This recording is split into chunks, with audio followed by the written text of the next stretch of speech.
Hi friends, welcome my channel. आज आम प्रस्तुत करवा माछ आंबुल तरकारी। से मो माछ को भल भाव धोई नहीं जाइए। आम अल्प हलदी गुंड अल्प लुण मिसेकी भलसे मिक्स करदे।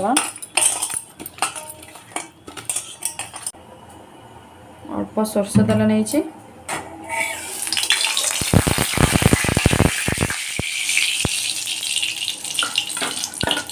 आम गोटे गोटे पीस माछ एमती भाजीदबा।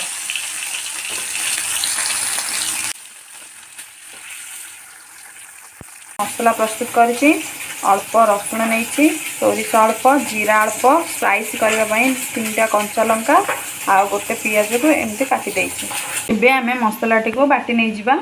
आम आलू पकड़ापी मु 2-3टी आलू को एमती भल भाव में काटिकी धोई नहीं जाइए। माछ सब भाजिकी एमती गोटे प्लेट को मुझे काढ़ी नहीं जाइए। तापर मु माछ तरकारी आलू पकेबी जो कहती आलू को एबे मु भाजुची। से अल्प हलदी टिके देदबा आ स्वाद अनुसार अल्प टिके लुण पकईदे आलू टी बहुत जल्दी सीझीज और जल्दी भी भाजी हो।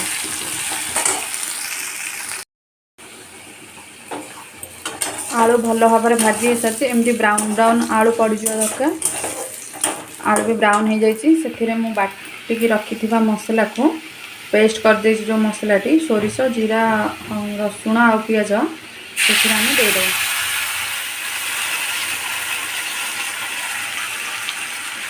मसला दे सारे आम भल से मिक्स करदबा। आम अल्प हलदी गुंड स्वाद अनुसार लुण अल्प लंका गुंड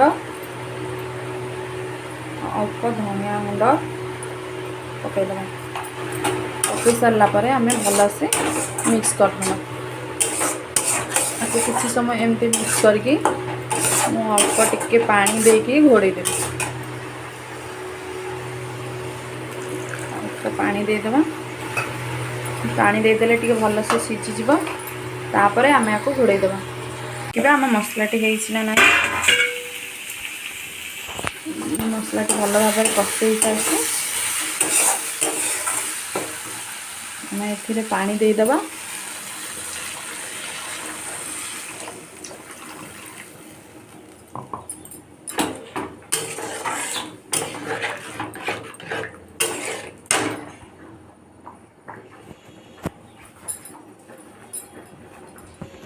भल से देखिए आलूटी सीझिला पर से आंबुल पकईबे। नहले जदि आलू सीझी न खटा पकईदेले आलू आउ सीझिबनी। तापर मु भाजिकी रखी माछ जो सब भाजिकी रखी थी माछ पकईदबा।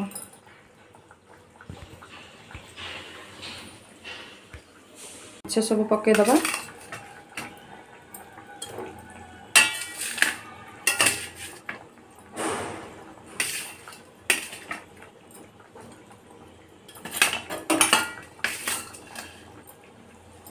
माछ भी पड़ सारी मोर आंबुल भी पड़ सारी। आम